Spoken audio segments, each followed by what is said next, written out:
Sahabat Suluh Kristiani, hari ini kita akan membahas tentang ujaran kebencian.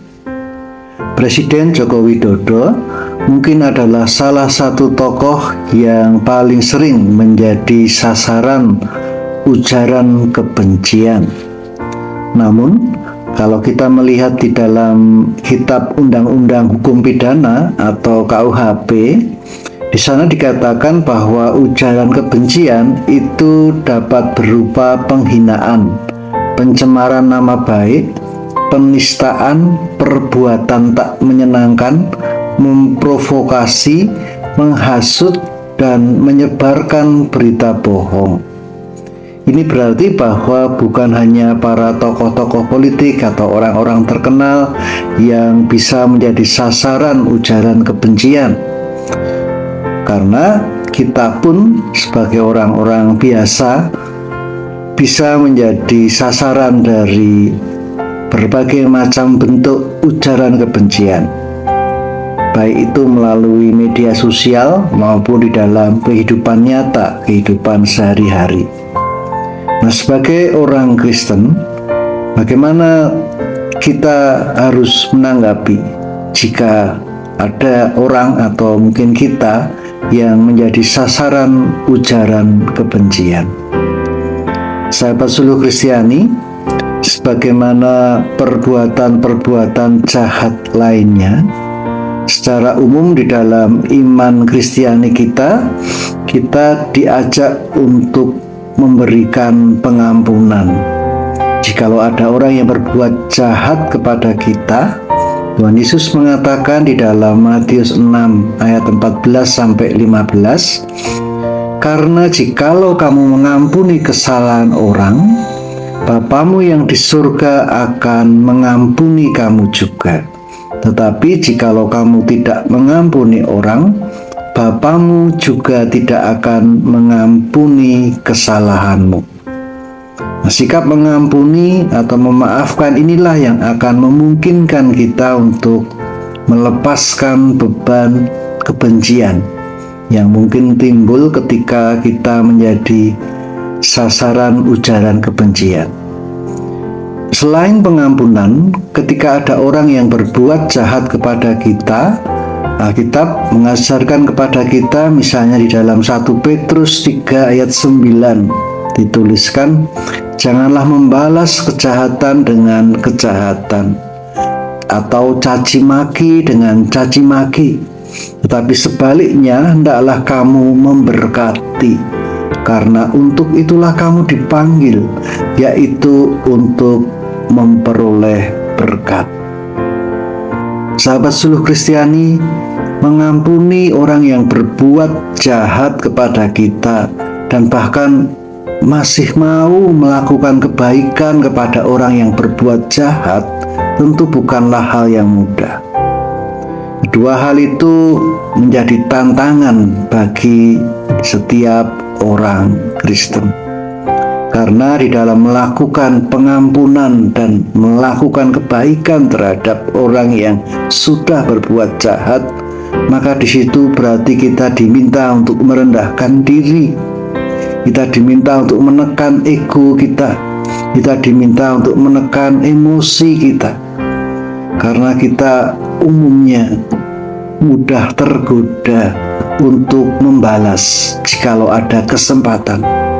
Sahabat Suluh Kristiani, daripada melakukan perbuatan jahat untuk membalas orang yang berbuat jahat kepada kita, maka setidaknya ada 3 hal positif yang bisa kita pilih untuk lakukan.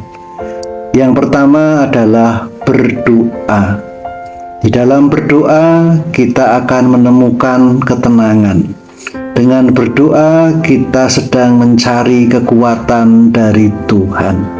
Dan dengan berdoa biarlah itu juga menjadi sarana yang menolong kita untuk berefleksi, untuk melihat kepada diri sendiri. Apakah ada hal-hal di dalam diri kita, di dalam sikap kita yang belum mencerminkan ajaran Kristus? Yang kedua, menjaga pikiran dan perilaku. menjaga pikiran dan perilaku kita agar sesuai dengan Alkitab, agar sesuai dengan kehendak Tuhan, akan membantu agar kita terhindar dari membalas kejahatan dengan kejahatan, agar kita dapat memutus rantai kejahatan atau kekerasan atau ujaran kebencian yang dilakukan orang terhadap kita. Yang ketiga, kita diajak untuk menjadi penyebar kasih dan kebaikan.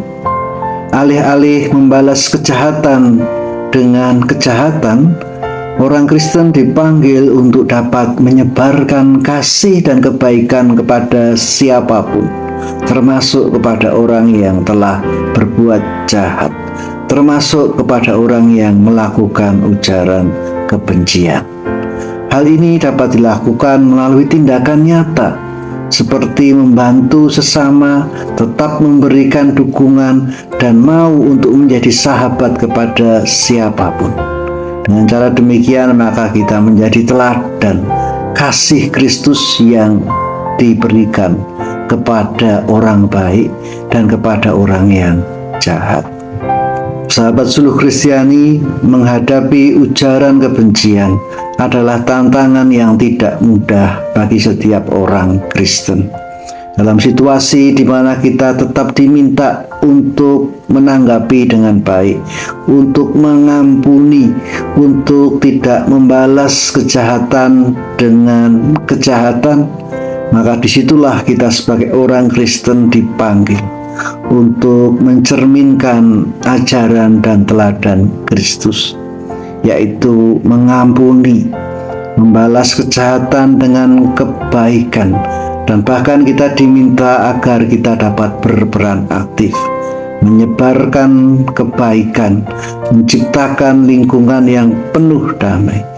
Di tengah-tengah situasi di mana kebencian ada, maka disitulah cahaya kasih Kristus kepada dunia akan bersinar melalui dan di dalam diri kita.